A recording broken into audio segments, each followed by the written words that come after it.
وسارعوا إلى مغفرة من ربكم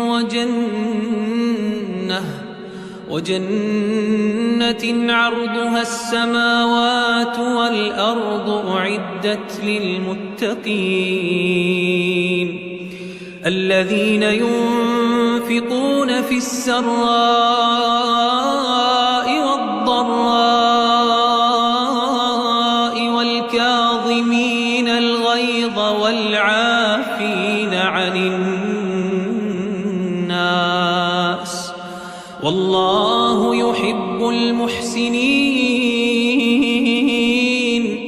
والذين إذا فعلوا فاحشة أو ظلموا أنفسهم ذكروا الله